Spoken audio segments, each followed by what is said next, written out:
So here we have Dr. Dean Tripp, full professor in the Department of Psychology at Queen's University, and is cross-appointed to the Anesthesiology and Urology departments. His research into mental health, pain, and quality of life in people living with IBD has been supported by Crohn's and Colitis grants. He has published over 90 peer-reviewed publications and chapters, 5 treatment manuals. He has developed 14 annual pain education events in Kingston, and he has presented his research in many national and international forums, including TEDx events. He has consulted around the world on clinical research and patient engagement. And Dr. Tripp has been nationally and locally awarded for his excellence in teaching and research. Also joining is Megan Ford. So Megan is completing her Master of Science in Clinical Psychology at Queen's University under the supervision of Dr. Tripp. She has published 8 peer-reviewed publications and has presented her research in both national and international forums. Megan's research interests include the intersection of health and psychology, with a specific interest in exploring protective factors and promoting resilience and well-being among children with chronic health conditions. And for her master's thesis, she is examining a peer mentorship program, iPeer2Peer, for adolescents with inflammatory bowel disease with colleagues at Sick Kids. And Krista Jones is completing her Master's of Science in Clinical Psych at Queen's University, also under the supervision of Dr. Tripp. Her research interests include health, psychology, understanding how biopsychosocial factors are associated with physical and mental health outcomes, including the role of sleep and pain. Her master's thesis examines the psychosocial predictors and mechanisms in sleep, pain, relationship among individuals with inflammatory bowel disease. And she aspires to be a clinician scientist with the goal of working as a clinical health psychologist in a setting that balances research and clinical practice. So before I pass things over to Dr. Tripp, I just wanted to let you all know that of a content warning. So Dr. Tripp and Krista and Megan's presentations do contain the topics of suicide and suicide risk. As these topics can bring up different emotions and feelings for you all, we encourage you to take a break whenever you need. So you can do so by muting your speaker and unmuting when you feel ready to join back in. You can also leave the meeting room and one of our moderators will let you back in. This presentation will end around 7:35, 7:40, so you can rejoin back at that time. I also wanted to note that the event organizers and supporters are not medical or mental health professionals and cannot give you medical advice. Please get in touch with your healthcare provider as needed. And attached to this slide are a few resources for if you need support. So we have Crisis Service Canada. They offer English and French, as well as Kids Help Phone. And if at any point in the night you need these resources, you can reach out to Crohn's and Colitis Canada, Caitlin, and she can send these resources to you. So that's my script, and now I will stop sharing and pass things over to Dean. All right, thank you. And I'm presuming that I'm just going to click on my keyboard, and when we're set, things will move forward. So we'll try that and see how that works. Just an extra note there on the discussion points in some of our research we're going to cover tonight. The topic will include suicidal risk and suicidal thinking, but we're not going to be talking about suicide per se or talking about people ending their lives. It's not what we're going to be focused on. We're going to be looking at those only as outcomes or points where people are talking about extreme levels of distress. So that'll become clear as I show the different pieces of the research that I want to cover tonight for you all. So Emma, can you put that up on the screen now and we'll get going? Okay, yeah, just let me know when you want to transfer the slides over. Yeah, I'm ready to go. And you want me to tell you when I want the slide to advance? I have made you co-host. Okay, let's see if it works. Let's see if it works. Well, I got 3 no-goes. Let's Okay. try that one. Nope. So why don't you advance it for me and we'll just do it that way. All right. So one of the things that we want to cover first of all was sort of our plan in terms of the evening and our part in the evening. And there's 3 pieces to it. I mean, as Emma has alluded to, there's a part 1, a part 2, and a part 3 to what we want to talk about. And these are kind of areas of expertise in my lab and with the 2 excellent students that we have here presenting with me tonight as well. For the first part, I'm going to talk about 3 kind of pieces of research that are current in our lab and are, I think, important in framing in mental health issues for IBD. I have spoken in a couple of occasions about pieces of this research. So I'm going to tonight just touch on them quickly and provide kind of some takeaways that I think are very important as they impact on mental health. And then when I'm done, we're going to have a talk about transitions in IBD, and then finally wrap up with sleep disturbance and pain in IBD. So they're all kind of related under the mental health umbrella, but we're going to start off with 3 research projects that I think are important pieces of mental health information that we need to consider when managing this disease. So next slide, please. Okay, so the first paper I want to talk about is one that we did not long ago with our group here, our IBD group in Kingston, and it really looks at sort of distributions of pain in IBD and the impact on your psychosocial outcomes. And this is gonna, you know, one of the reasons this paper came about is me and Dr. Beck were hanging around one day, and we had this discussion about, you know, after clinic once, just talking about how many different presentations of IBD you can see in a day in clinic. And that struck me. And I thought, you know, in particular, my interest in pain made me ask the question, like, well, how many patients do you think you see have, you know, extreme pain versus moderate pain versus, you know, these different types of pain? And that's where this came from. And then we talked to a couple of patients about their experiences, and they recommended that we did kind of a study looking at these differences. So the impetus was really driven by, you know, just kind of seeing people come in the door at the clinic. So let's talk a little bit about what we found. Next slide. So one of the things that's obvious about IBD and pain is that it's complex and it's varied. And when we think about abdominal pelvic pain in particular, you know, it's a cardinal symptom. It's not present in every visit at any time or all the time for every person. There is a real mixed bag, and that's what we were getting out of clinic. And the thing about clinic too is it can be a bit myopic because you might be seeing people for particular acute situations, or you might be seeing them on follow-up when they're recovered or in the process of recovery. So one of the things that we were thinking a lot about was, are you in a flare? Are you in non-flare? Do you have non-abdominal based pain? Do you have migraines? Do you have other comorbidities that are involved with your presentation? That makes, you know, for different levels of complication. And like other diseases and even like chronic low back pain, we were thinking, and we found, and you'll see in a second, that the symptom presentation, and particularly around pain, is very different. And that's what we want to map out so that you wouldn't feel, I think the trick was we wanted our patients to be recognized when they came in with whatever they came in. So if we could present a picture of descriptions of what pain was like, that's what we were shooting for in this paper. So next slide. This is what I call body mapping. And what we did here is we took reports, self-reports from our patients.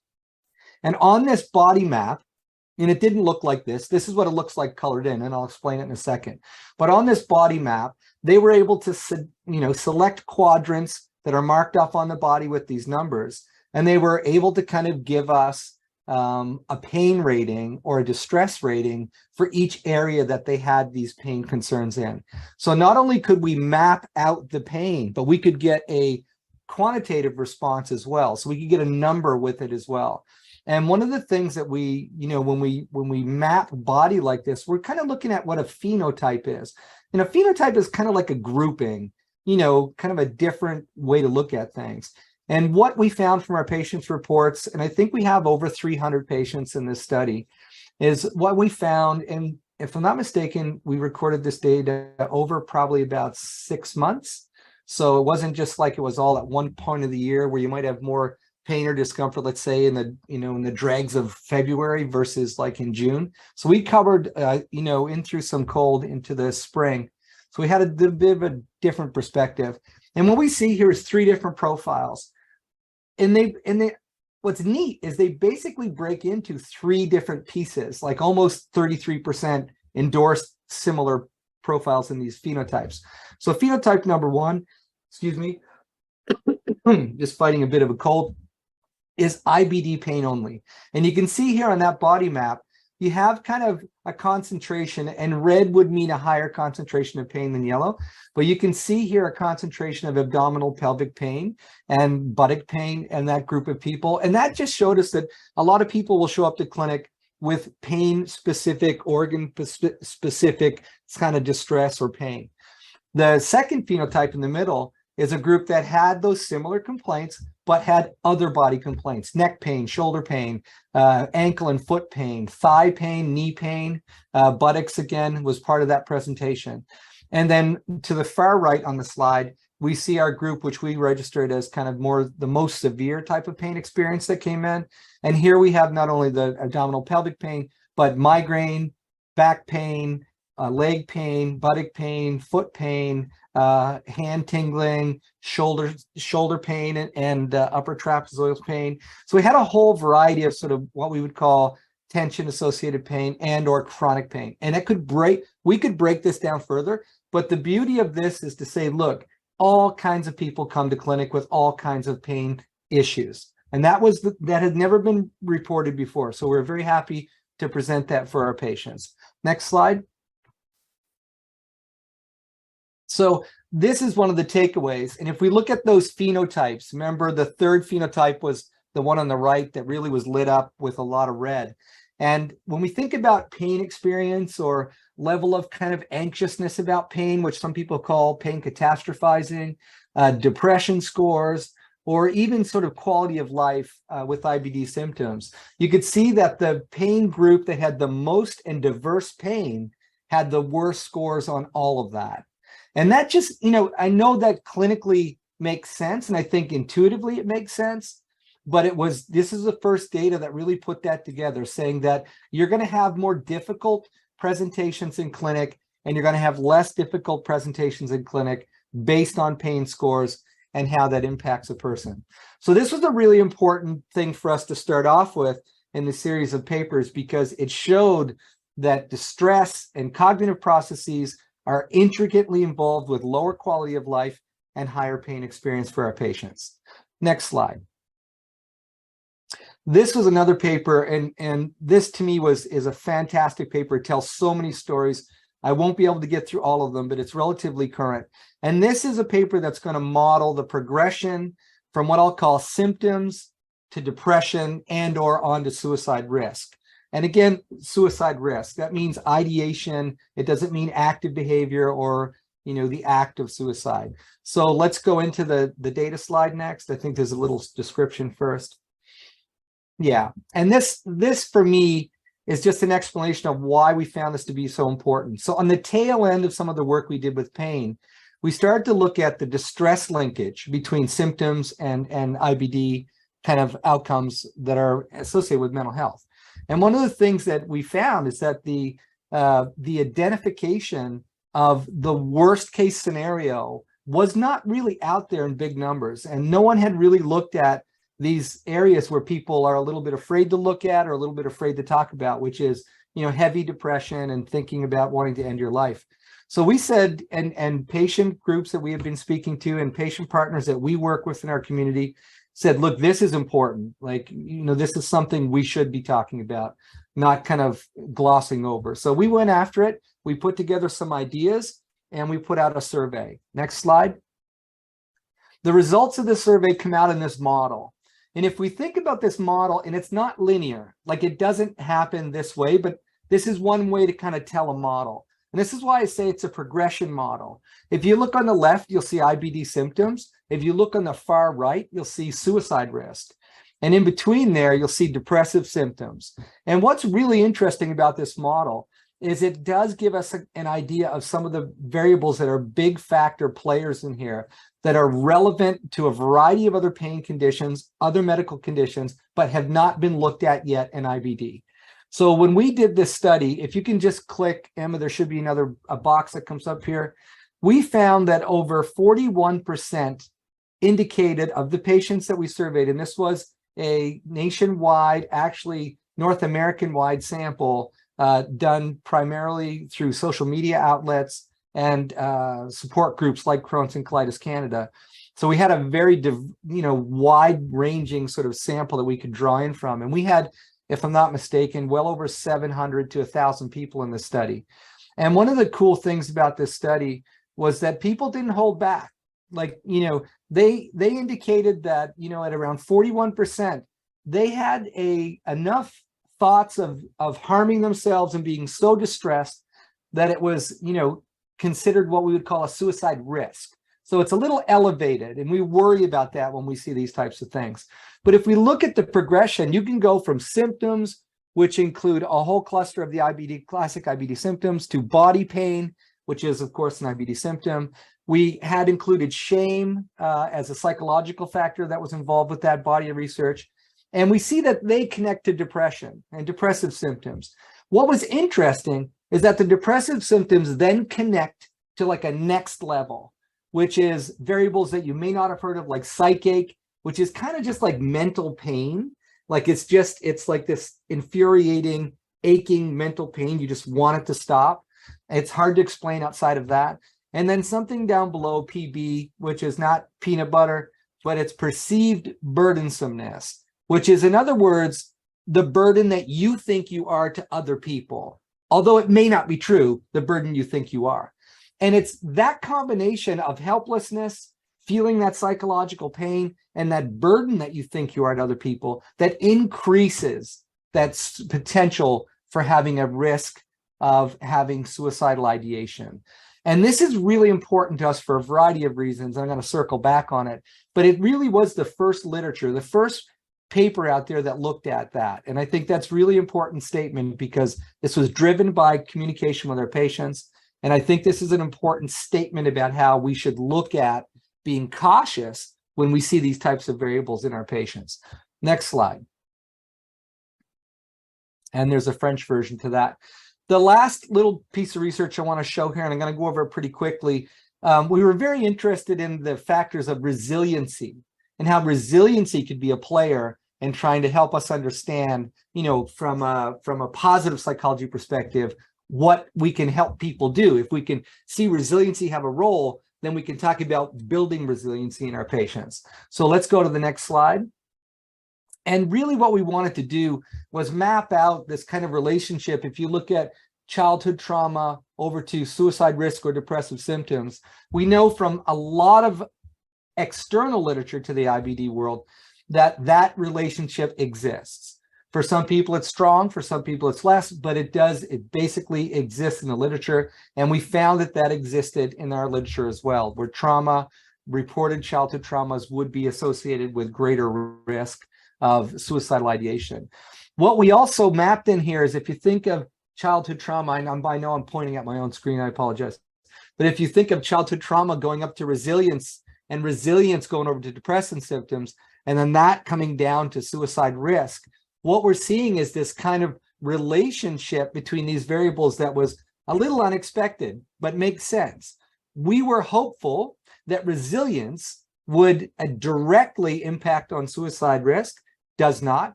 And the way we see it working now, based on this data anyway, at least this model, is that resiliency plays a role in taking down depressive symptoms, which then could take that other role of then reducing suicide risk. So resiliency as an intervention obviously has a role. It is still a mechanism, but it did not have that impact we might have expected directly with suicide risk, and in decreasing some experiences, traumatic experiences that people have. So we know resilience, when we come out of this, is important, but the way we see it working is a little bit different than how we might have expected to see it work out, at least with this data. So if we leave this behind and go to the next slide, we're going to talk about transitions, but I just want to give you one quick takeaway. I'll come back to the different types of variables that we saw in those 3 papers, and I'm going to talk a little bit about how that's going to be important for us moving forward to shape treatment for those patients that can be identified with, being applicable to those situations or having those unfortunate life circumstances. So that will end it for me, and now we'll go on to talk about this other part with Megan. So I'm going to be talking about the transition IBD and impact of social support. So as we've heard from Dr. Tripp, IBD can negatively impact all aspects of health-related quality of life. And it often results in challenges in physical, so pain, fatigue, emotional, so stress, anxiety, depression, social, such as peer and friend restriction or isolation, and even school and work functioning. So whether that's decrease in marks or frequent absences in these settings. Research indicates that among pediatric/adolescent populations, the transition to adult care is associated with poor adherence to medication treatment, increased disease severity, and undue stress for patients, families, and even healthcare providers. Psychological distress is found to be heightened during transitions in care, and several barriers that interfere with successful transition have been reported. And those include lack of knowledge regarding IBD and insufficient self-management skills. So not knowing how to take care of your IBD independently, whether that's medication or booking medical appointments independently. And this suggests that there's ample room for improvement in how adolescents are prepared to cross the bridge to adult care. Within the IBD transition literature specifically, several guidelines have been outlined as key factors thought to promote successful transition. And those include emphasizing the importance of self-management, ongoing discussion of the transition period between patients and healthcare providers, and knowledge of IBD and treatment.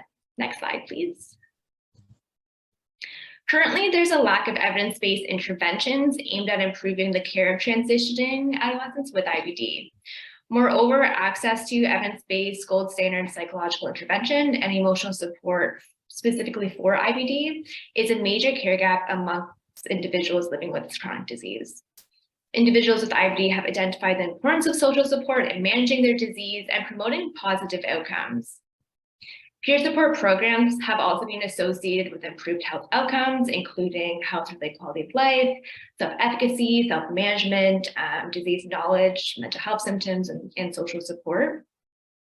Peers can be advocates and sources of support for effective chronic self-management, and may even help improve health outcomes by providing emotional support and encouraging healthy behaviors through offering tools to navigate this uncharted sea of healthcare transition. Social support delivered specifically during the adolescent years may also prevent comorbid risk trajectories in adolescents with IBD. So it may prevent depression stemming from isolation. Although peer support amongst individuals who share a similar chronic illness can be beneficial, the majority of studies to date have focused on adult populations. Pediatric chronic illness research suggests that there really is a need to examine these programs in order to improve social support and adherence, and also to achieve greater reach. Next slide, please. That leads me to iPeer2Peer, a virtual peer mentorship program that offers one solution that might address gaps in clinical care for adolescents with IBD. For my master's thesis at Queen's University, under the supervision of Dr. Tripp, we're using an archival data set from our colleagues at SICKET, specifically Dr. Sarah Holoka-Hutt and the IBD team there, to examine this peer mentorship program. The intervention took place between December 2018 and May 2021, and we recruited adolescents with IBD from 4 sites across Canada. This program was graciously funded and would not have been possible without the support of Crohn's and Colitis Canada, who provided funding for the 3 years. Next slide, please. My master's thesis will examine mentee experiences and outcomes of the iPeer2Peer program for adolescents with IBD, and specific objectives include exploring mentee experiences of iPeer2Peer to help better understand intervention outcomes, challenges, and perceived benefits through capturing rich details by interviewing individuals. and investigating preliminary intervention outcomes of the programs on mentees' own perceived change in self-efficacy, self-management, mental health, and health-related quality of life. So really seeing if the program had an impact on mentee symptomatology. I'll be defending this thesis this August with the plan of disseminating it to the public shortly after. And the main goal of this work is to provide further knowledge regarding peer support programs, specifically for IBD adolescents, in order to ensure we're providing the best care. Although iPeer2Peer is currently not accepting applicants at this time, Crohn's and Colitis Canada offers another peer support program for individuals with IBD 18 and over. The GUTSI Support Program is an online mentoring and support program that allows individuals 18 or over with IBD to connect with support staff and other people affected by Crohn's or colitis to get advice, emotional support, and information about living with IBD. For more information about the program, please go to gutsipeersupport.ca.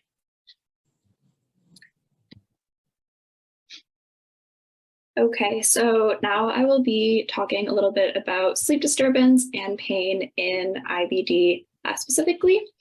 So sleep disturbance or poor sleep and pain are both pretty common experiences among individuals with IBD. And more generally, we see that sleep and pain are related, and this relationship may be reciprocal. So if you have pain, it may make it difficult to sleep. And if you sleep poorly, you may then also feel more pain. However, we do see in research that sleep may predict pain more than pain predicts poor sleep. So if you experience a lot of disturbance or a sleep disorder like insomnia, this may have a greater impact on how much pain you experience than your pain may have on your ability to sleep. We also see that people with IBD can experience both pain and sleep disturbances regardless of symptoms or disease activity. Next slide, please. So we have a pretty good understanding or model developed to understand what causes sleep disturbances, or specifically insomnia. So insomnia is a very common sleep disorder that can make it hard to fall asleep, stay asleep, or cause you to wake up too early or not be able to fall back asleep. And this model developed by Spielman and colleagues, we call it the 3P model. And looking at it, we all have these predisposing factors or things that make us more or less vulnerable to sleep disturbances. And this may be things like your genetics, but it is not enough in itself to cause insomnia. Then something may happen that disrupts your sleep in the short term. And this is what we would call a precipitating factor. So you may be stressed about something at like school or work, and that makes it difficult for you to sleep at night. While that thing that initially disrupted your sleep may resolve itself, people will try to make up for that disrupted sleep and try and cope with it. So for example, maybe by taking a nap during the day. And unfortunately, these habits that can develop when we're experiencing disrupted sleep can become what we call perpetuating factors. So while they may be helping us cope with our poor sleep in the short term, they actually end up perpetuating and creating a cycle of poor sleep. So if we start napping during the day, it makes it more difficult then to sleep again that following night. So this model was created for insomnia, but researchers have proposed that we could also use it to look at other conditions like chronic pain, which is also pretty common in IBD. And that by looking at these 3 Ps, so those predisposing, precipitating, and perpetuating factors, it can help us understand and make connections between different conditions, so things like sleep disturbance and pain, and we can see how and why they are related. Next slide, please. So some things that may be relevant to both sleep disturbance and pain are adverse childhood experiences, pain catastrophizing, or that tendency to ruminate about pain or feel helpless about pain. And then some mental health symptoms of anxiety and depression. So some of these, such as adverse childhood experiences and pain catastrophizing, may increase vulnerability to both sleep and pain, while others like anxiety and depressive symptoms may help explain why sleep disturbance can lead to greater pain. And sleep disturbance itself may be one of those precipitating factors. So one of those things that can kind of precipitate experiences of pain. Next slide, please. And so that is essentially what I'm aiming to look at in partnership with the Imagine Network and their MAGIC cohort study. We'll be looking at that question of, does poor sleep tend to lead to a greater pain, or is it the other way around in IBD? So we have some research on sleep and pain in IBD and some research more generally about different factors, but we haven't really had a chance to look at this over time and really tease apart the relationship. So I'm hoping to look at that relationship over time, and then also looking at how these different factors like anxiety and depressive symptoms, adverse childhood experiences, how those play into the sleep pain relationship and how they can help us understand why sleep and pain are so closely related or connected in IBD. Next slide, please. So this is one of the models that we will be looking at. But the takeaway from all the arrows is that we expect the relationship between sleep and pain to be incredibly complex. And many factors in our lives, such as previous childhood experiences, the way we think about pain, and then mental health, may all contribute to that development of disrupted sleep or insomnia symptoms, and also that experience of pain that we can see commonly in IBD. Next slide. So I guess I get to jump back in here and talk a little bit about sort of the targets before we go on to that slide. Just back up a little bit. One more, back. There we go, takeaway points. So just a quick summary, and I think these are obvious points from the discussions, but worth hanging on to. I said I would circle back to some of these factors, and Krista's done a good job of sort of highlighting these in her work as well, as so did Megan. But, you know, I think our work compiled does start to look at different psychosocial factors, psychological factors like that sense of helplessness that you experience, or helplessness, hopelessness. You hear those two things together, very important. And how the role of resiliency is now going to be kind of discussed in terms of resiliency and different interventions to bolster that.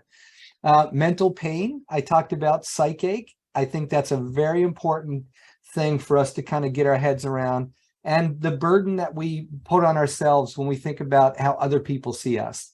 This is so important in IBD. We've heard so much about this, not only in our current research lineup, but in research we've done in previous years. So these are new psychosocial targets. There are things that the more current therapy should be looking at, because these are from the patient's mouths. This is what we're hearing. And they are deeply connected to mental health issues in IBD. As Megan talked about, our peer support program that she's going to evaluate is going to help, again, look at health outcomes. And we know the existing and related literature shows that if you get social support, and depending on, particularly for younger people, peer-based social support might be a true mechanism to help not only transitions, but to help a different pathway towards better mental health. And then, as Krista said, all you have to do is take away your sleep. Just don't sleep for 3 days. And, you know, we know what we're like then, even if we're in the healthiest condition we've been in our whole life.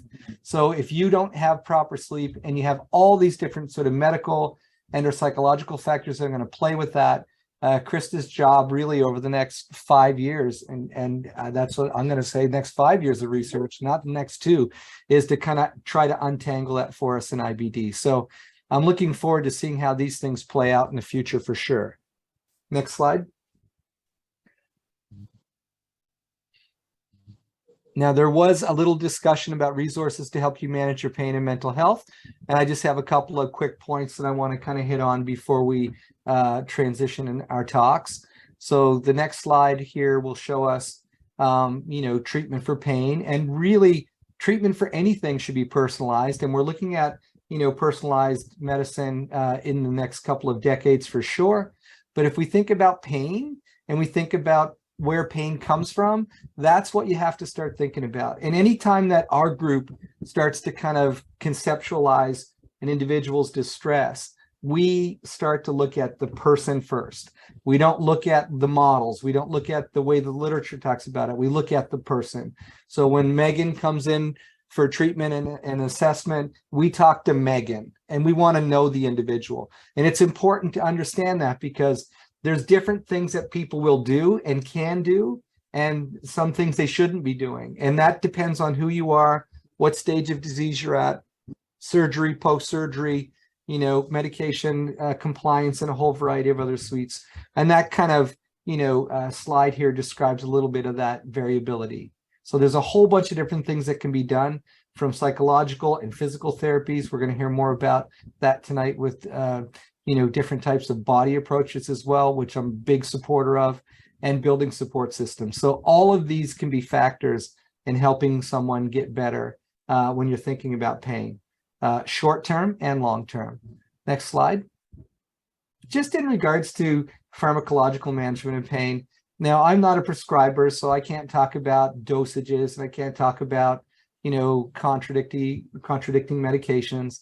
But from what I have seen in our clinic, what I've seen in the research, that pain medications are important for many patients in regards to targeting that gut-brain connection. And obviously, the use of NSAIDs should be avoided in IBD. We know that. I think almost everyone knows that, but it's worth saying again, like Advil, Motrin, naproxen, and the varieties like that should be avoided. Many patients that we will see, depending on their disease, their stage, post-surgical, where they might be, will use acetaminophen or Tylenol as we know it. And usually that's safe unless you have some kind of liver condition, and depending on the dosages again. So just speak to your healthcare provider about medications that you can use that are non-opioid. And again, obviously, if we're speaking of, thinking of the pain ladder, and as pain gets really difficult to manage, and let's say it's an acute situation, there's a variety of different other medications that your provider will use with you, including tricyclic antidepressants, which actually have a pain fighting kind of performance to them if at the proper dosage. Like a lower dose tricyclic antidepressant tends to work and help with pain. So do the new selective or SNRIs, as stated here. Gabapentinoids, again, are traditionally known as anticonvulsant drugs, but they can also be useful in terms of antispasmodics, same type of treatment. Opiates themselves are used by many patients, but sparingly, hopefully, and mostly in acute situations. Medical cannabis, there's a whole new variety of research coming out on the benefits, pros, and cons of cannabis and cannabis derivatives as well, not just, smoked cannabis, but a whole variety of derivatives that people are showing some interesting research findings on. Some of it's a little bit kind of up in the air, so it's harder to make a strong clinical judgment, but talk to your provider about that. They may have a position on that they can share with you that could be useful.